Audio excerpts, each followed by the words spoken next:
ఆకాశవాణి ప్రాంతీయ వార్తలు చదువుతున్నది కె సుగుణ. ముఖ్యాంశాలు: ప్రభుత్వ విధానాల అమలుకు కలెక్టర్ల సదస్సు దోహదపడుతుందని ముఖ్యమంత్రి నారా చంద్రబాబు నాయుడు తెలిపారు. వర్షాలకు తడిసిన ధాన్యాన్ని రైతుల నుంచి కొనుగోలు చేస్తున్నామని జలవనరుల శాఖ మంత్రి నిమ్మల రామానాయుడు పేర్కొన్నారు. పంట పొలాలకు సాగునీరును అందించేందుకు రాష్ట్ర ప్రభుత్వం చర్యలు చేపడుతోందని దేవాదాయ శాఖ మంత్రి ఆనం రామనారాయణ రెడ్డి పేర్కొన్నారు. ఆంధ్రప్రదేశ్ నూతన పర్యాటక విధానాన్ని విడుదల చేస్తూ రాష్ట్ర ప్రభుత్వం ఈరోజు ఉత్తర్వులు జారీ చేసింది.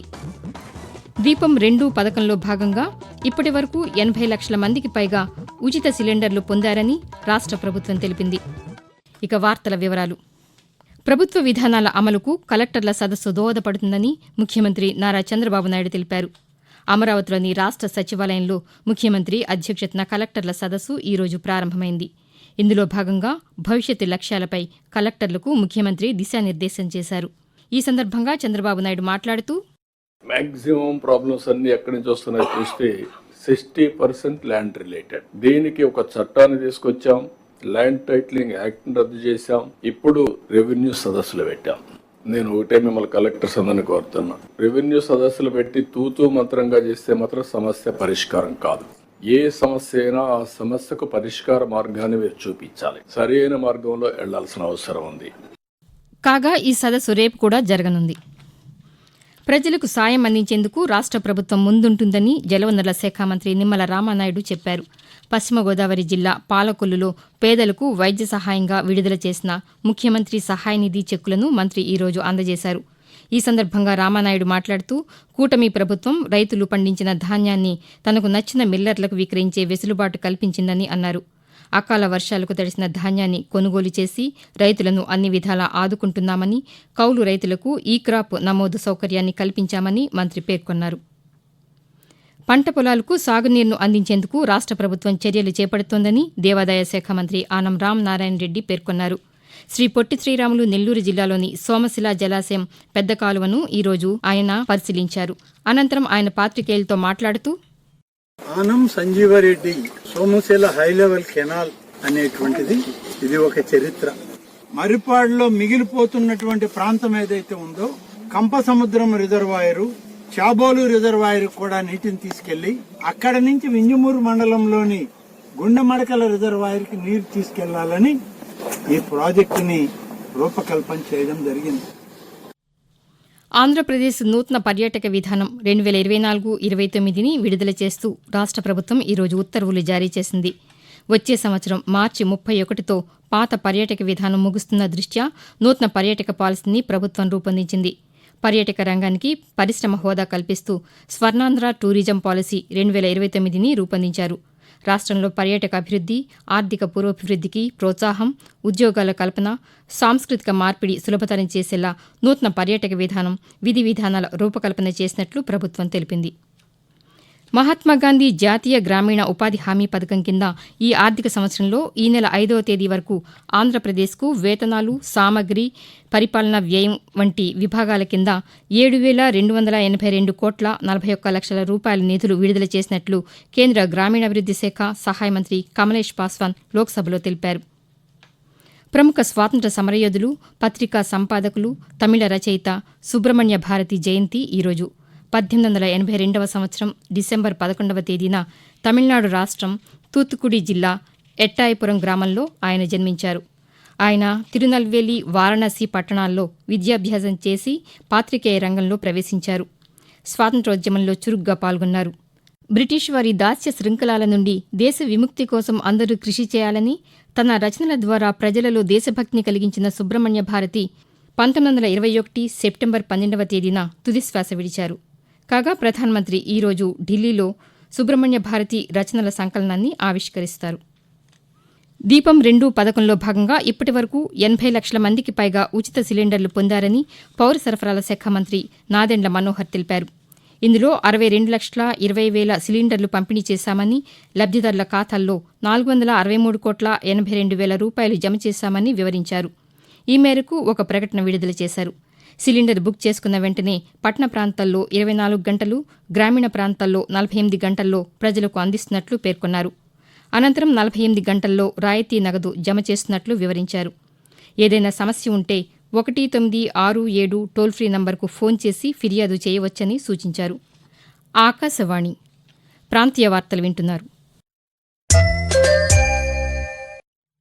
సాంకేతిక మార్పులకు అనుగుణంగా ఎదురవుతున్న సవాళ్లను పరిష్కరించే విధంగా విద్యార్థులు నూతన ఆవిష్కరణలతో ముందుకు రావాలని తిరుపతి ఐఐటి డైరెక్టర్ సత్యనారాయణ కోరారు. తిరుపతి జిల్లా ఏర్పేడులోని భారతీయ సాంకేతిక విజ్ఞాన సంస్థలో నిర్వహిస్తున్న స్మార్ట్ ఇండియా హ్యాకథాన్ 2024 కార్యక్రమాన్ని తిరుపతి శ్రీ వెంకటేశ్వర ఆయుర్వేదిక్ కళాశాల ప్రిన్సిపాల్ డాక్టర్ రేణు దీక్షిత్తో కలిసి ఈరోజు ఆయన ప్రారంభించారు. ఈ సందర్భంగా ఐఐటి డైరెక్టర్ సత్యనారాయణ మాట్లాడుతూ, smart India hackathon 7th version ఈవేళ రేపు 51 సెంటర్స్ లో జరుగుతుంది across the country. Each centre లో డిఫరెంట్ థీమ్ ఇచ్చారు. మా ఐఐటి తిరుపతి సెంటర్ లో software development related to Ayush ministry ఇచ్చిన ప్రాబ్లమ్ స్టేట్మెంట్స్ మీద వర్క్ చేస్తున్నారు. 21 teams different parts of India నుంచి వచ్చారు పార్టిసిపేట్ చేయడానికి. ఈ ఈవెంట్ 36 hours కంటిన్యూస్ గా students they will work on the problem and come with the solution. ఈ 51 సెంటర్స్ లో 4 సెంటర్స్ లో ఐడెంటిఫై చేశారు మన ప్రధాన మంత్రి గారు నరేంద్ర మోదీ గారి ఇంటరాక్షన్ కి. ఈ 4 సెంటర్స్ లో ఐఐటి తిరుపతి ఒకటి. ఈ సందర్భంగా ఆయుర్వేదిక్ కళాశాల ప్రిన్సిపాల్ డాక్టర్ రేణు దీక్షిత్ మాట్లాడుతూ, జాతీయంగా అంతర్జాతీయంగా ఆరోగ్యపరంగా ఎన్నో సవాళ్లు ఎదురవుతున్నాయని అన్నారు. వీటిని ఎదుర్కొనే విధంగా పరిశోధనలు సాగాలని ఆమె తెలుపుతూ, Tirupati IIT smart India hackathon program చేస్తుంది. దాంట్లో ఈసారి మెయిన్ గా కాన్సెప్ట్ ఈ సెంటర్ కి ఇచ్చిన కాన్సెప్ట్ లో ఆయుష్ గురించి ఇచ్చారు. సో దాని రిలేటెడ్ ఈ రోజు ప్రోగ్రామ్స్ అన్ని జరుగుతున్నాయి. ఏదైతే ఆయుర్వేదానికి యూజ్ఫుల్ అవుతుంది, సొసైటీకి యూజ్ అవుతుంది, ఒక న్యూ ఐడియాస్ తో దేశాన్ని ముందు తీసుకెళ్లి ఎలా టెక్నాలజీని యూజ్ చేసుకుని ముందు తీసుకెళ్లొచ్చు దాని మీద ఒక ప్రోగ్రామ్ ఇక్కడ జరుగుతుంది. ప్రతి ఒక్కరూ సామాజిక సేవా దృక్పథాన్ని అలవర్చుకోవాలని వైద్య ఆరోగ్య శాఖ మంత్రి సత్యకుమార్ యాదవ్ అన్నారు. ప్రకాశం జిల్లా ఎర్రగొండపాలెం మండలం కోలుకుల గ్రామంలో నూతన దేవాలయ నిర్మాణానికి మంత్రి ఈరోజు శంకుస్థాపన చేశారు. అనంతరం ఆయన పాతికేయులతో మాట్లాడుతూ, ఎన్డీఏ కూటమి ప్రభుత్వంలో గ్రామాల అభివృద్ధికి చర్యలు తీసుకుంటున్నామని చెప్పారు. గ్రామ సభల ద్వారా గ్రామాల్లో మౌలిక సదుపాయాలను కల్పిస్తున్నామని మంత్రి తెలిపారు.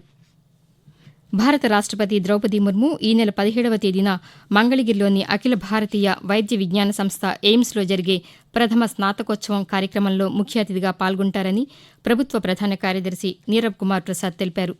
అమరావతి రాష్ట సచివాలయంలో రాష్టపతి పర్యటన ఏర్పాట్లపై నిన్న ఆయన అధికారులతో సమీక్షించారు. ఈ సందర్భంగా ఆయన మాట్లాడుతూ, రాష్టపతి ఈ నెల 17వ తేదీన ఉదయం గన్నవరం అంతర్జాతీయ విమానాశ్రయానికి చేరుకుని అక్కడి నుండి ఎయిమ్స్కు చేరుకుంటారని, స్నాతకోత్సవం అనంతరం గన్నవరం విమానాశ్రయానికి ప్రయాణమవుతారని ఆయన పేర్కొన్నారు.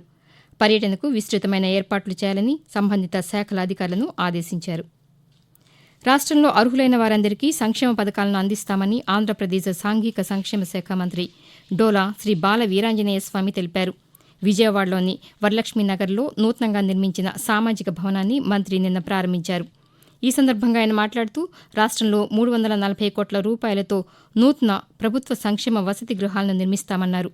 ఎస్సీ కార్పొరేషన్ ద్వారా జనవరి నెలలో రుణాలను అందించేందుకు చర్యలు తీసుకుంటున్నామని మంత్రి చెప్పారు. ఈరోజు అంతర్జాతీయ పర్వతాల పరిరక్షణ దినోత్సవాన్ని నిర్వహిస్తున్నారు. ప్రకృతి మనకు అందించిన సహజ వనరులలో పర్వతాలు ఒకటి. మొదటి తరం నాగరికత ఆనవాళ్లు నదులు, పర్వతాల్లోనే బయటపడ్డాయని చరిత్ర చెబుతోంది. పర్వతాలు అనేక జీవజాతులకు నిలయంగా ఉంటున్నాయి. ప్రపంచ జనాభాలో 15% మంది వరకు ప్రజలు పర్వతాల వద్దనే నివసిస్తున్నారంటే వీటి ప్రాముఖ్యత ఏమిటో విదితమవుతోంది. ప్రాంతీయ వార్తలు ముగించే ముందు ముఖ్యాంశాలు మరొకసారి. ప్రభుత్వ విధానాల అమలుకు కలెక్టర్ల సదస్సు దోహదపడుతుందని ముఖ్యమంత్రి నారా చంద్రబాబు నాయుడు తెలిపారు. వర్షాలకు తడిసిన ధాన్యాన్ని రైతుల నుంచి కొనుగోలు చేస్తున్నామని జలవనరుల శాఖ మంత్రి నిమ్మల రామానాయుడు పేర్కొన్నారు. పంట పొలాలకు సాగునీరును అందించేందుకు రాష్ట్ర ప్రభుత్వం చర్యలు చేపడుతోందని దేవాదాయ శాఖ మంత్రి ఆనం రామనారాయణ రెడ్డి పేర్కొన్నారు. ఆంధ్రప్రదేశ్ నూతన పర్యాటక విధానాన్ని విడుదల చేస్తూ రాష్ట్ర ప్రభుత్వం ఈరోజు ఉత్తర్వులు జారీ చేసింది. ఆకాశవాణి ప్రాంతీయ వార్తలు ఇంతటితో సమాప్తం.